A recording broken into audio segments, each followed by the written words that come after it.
You know, I'm sure you're like me. You love to grow plants in your garden that are low maintenance.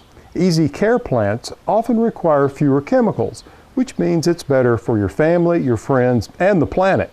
You see, knockout roses are a great example of an eco-friendly plant because they're virtually disease resistant. Steve Hutton, president of the Conard-Pyle company, came to visit me at the Garden Home Retreat to talk about tree-form roses. So as you can see, Steve, I've got a little bit of everything. This is kind of my botanical zoo.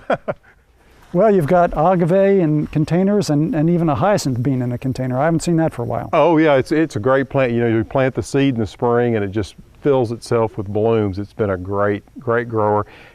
I like to experiment with all kinds of plants in containers. I mean, typically you would see this growing on a trellis in the garden. Right. Or roses, you typically see those in a flower garden or a flower bed. Right, but it's nice to see that, you know, roses, especially a standard rose, makes a nice architectural feature. This particular plant that we're looking at, you know, a very, you know, just a straight stem and a nice rounded, little bit irregular, but you know, again, it's a rose, so it shouldn't look like a clipped boxwood. It has sort of a topiary sort of feel to it, but it's looser. And you know, what I've discovered is that particularly these standards, they're really easy to grow in containers. Now, I try to keep them out of the full hot western afternoon sun here in the warmer part of Zone 7. And I've also found that just the simple act of using a saucer under them really makes them perform so much better. This plant is really a pretty good sized plant for that size container. That's an 18-inch terracotta, and you know, it's doing very well. Well, you're doing something right, Alan. The foliage is nice and green, it's glossy, it's got good size. That, you know, this plant is clearly happy. So well, we're trying to take good care of it. We started with a soil mix that's blended specifically for container gardening. We make sure the soil stays consistently moist, and we add a little fertilizer each time we water.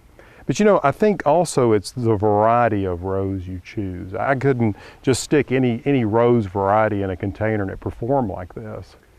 You're right, and I know that because I've tried a lot of different roses in containers. You really do, like any plant, selection means everything. So you select the right plant. This particular variety is the original knockout, introduced in the year 2000, been around for 8 years.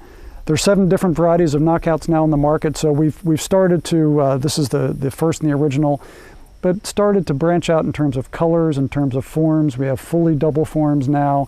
We have a very sulfurous kind of yellow, pale yellow, and we're just very happy with the genetics and with the difference that knockout's been able to make in American gardens. Would you find that any member of the knockout family would be a good candidate for a container? I think so, Alan. I think you could use any one, again, because of, like you, I kind of prefer the simpler flower to the double forms, but that's preference. That's not to say people that would choose the double over the original are wrong. It's just to say they like something different. Well, you know, what's great about it is if you love roses and you don't have a lot of space and all you can do is container garden, now you can raise roses. Now you can raise roses. This is perfect. Yep. Very good. If you'd like more information on this topic or any other gardening topic, just check out my website, pallensmith.com.